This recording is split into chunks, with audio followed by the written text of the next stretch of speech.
recipient of this honor manifests all of those qualities. Would you join me in welcoming our senior class speaker for the class of 2011, Michael Kinnan.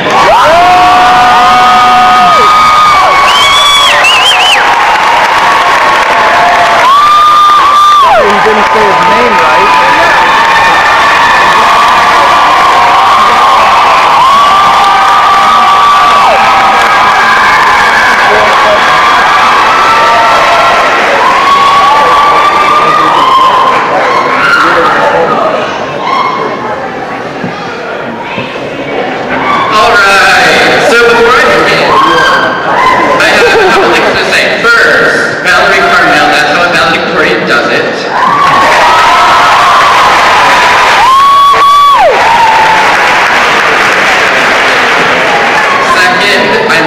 Really hot.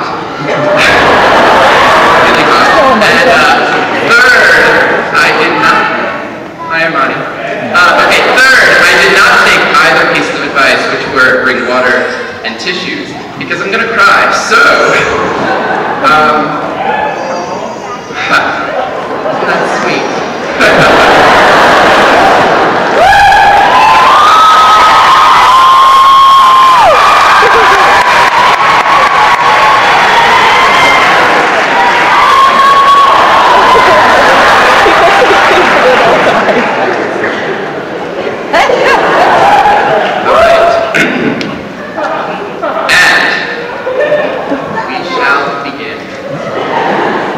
This is the beginning, commencement, you know.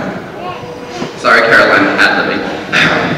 Anyway, I have been pretending for my 4 years at Marymount Manhattan College that I would know exactly what I'd be doing when I picked up this diploma. I'm sure we all have. I'd like to think we all have, at least. I mean, isn't college so structured into our lives, not only for the education, but for us to figure things out, to figure our futures out, to figure coming out.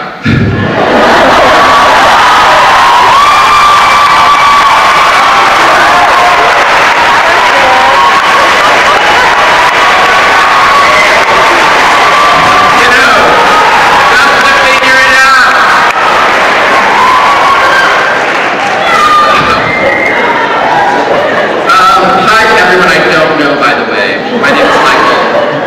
So, it so happens that I had a thought. And it came not from my head or my heart, but my tummy. So, a few weeks ago, I was sitting on my couch. I got up and I walked to the kitchen because I was hungry, which is how I ended up at the door of my pantry. Now I twisted the handle, and I peered at the selection on the shelves. My eyes gazed for a moment. I closed the door with a sigh, because I saw absolutely nothing that I wanted. And it seemed at that moment that taking was just too easy. But the rumblings of my stomach, however, demanded I get to see what lay within the refrigerator. Can you all hear me? Great. I opened those doors too, and I still saw nothing.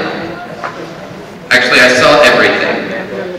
Just as in the pantry, I saw everything one should expect. And I wanted none of it. I wanted none of these provisions that were so easily accessible. There was no challenge. I was hungry, but I didn't want this. Something simply handed to me, a collection of boring shapes and smells. Our entire lives, and except for those of you who put yourselves through school, we've gotten by on what has freely been given to us by our parents and by the government. Well, I dare each of you now to challenge yourselves to discover what you truly wish to find within your pantry, in your refrigerator, and in your lives. Dare to dream bigger and harder and deeper, so deep that it scares you. Because, guys, graduating is not scary. Doing nothing with your education is. It's not only scary, it's shameful. Strive to feel something.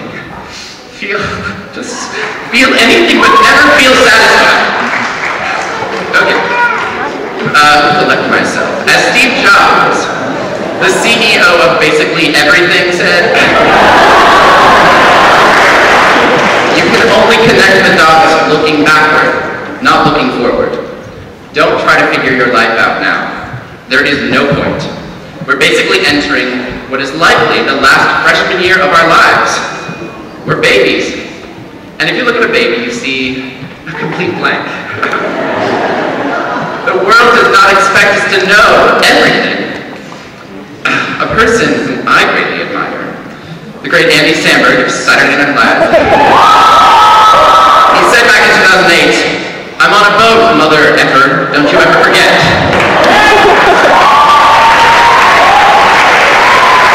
So guys, we are all on the same boat. I'm here to remind this class of 2011 that we are always going to be the class of 2011. Look around you. Seriously, look around you. Next to you, in front of you, behind you. Do you know that person? Well, wave. Say hello. These people are as excited and as freaking scared as you are. You might not want to look at that person because they sang too loudly and too often in the hallway when we were trying to order coffee and Java. Or maybe they blew smoke in your face when you walked in the building. Or they didn't hold the elevator when you were rushing late to class after the royal wedding. But maybe the person recommended you a delicious hot beverage from Pete's. Or you and the person next to you chuckled at an Osama bin Laden joke somebody made in the elevator. He died. Or that person sat at the counter in the library and you commiserated over those cheap laptops and broken printers. No hate IT.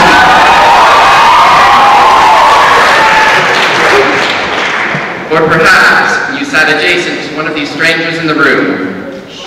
Down in the commons, after miserably failing an exam, and as you slammed your cardboard quesadilla carrier on the table, that person offered you their chocolate-covered strawberries because they were full. And you, a little less bitter about the exam, smiled and said, "At least it's over." And you know what? It is over. This is the last moment of our undergraduate education. We have our diploma, well, in 90 days when it gets mailed to us. And in like 10 minutes, we will be walking out of these doors when I finish talking as alumni together. And all of these friends and these strangers watched you walk across the stage, and no matter what you think or thought of them then, they were a part of the stage in your life. And I'm looking at you all, and I know that we're not so different. Because no matter how many times we averted eye contact in the hallway, I know that we now want the same thing. To show this world that we became somebody over these past 4 years. I'm telling you that you have. Just be somebody who does something, and that is all anybody can ask.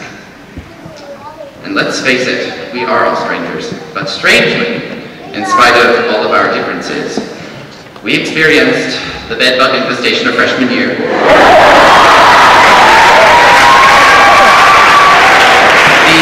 The election of Barack Obama our sophomore year. Michael Jackson's death going into our junior year. And now, we're seeing the tragic end of the Oprah Winfrey Show our senior year.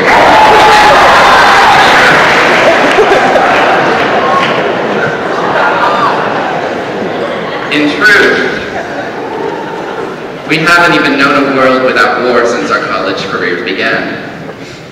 Yeah, we live in the craziest, biggest city in the world, but we survived.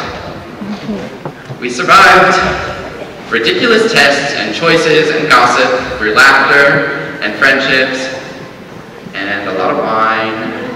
Only after we turned 21, of course. Together. And I am so happy for you all. For everyone in this room. And I truly am. And I'm so proud of us, guys.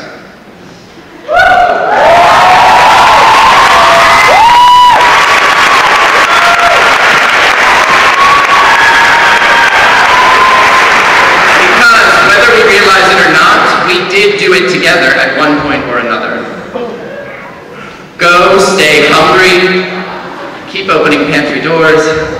You won't be able to predict it, but you will eventually find not necessarily what you want, but what you need.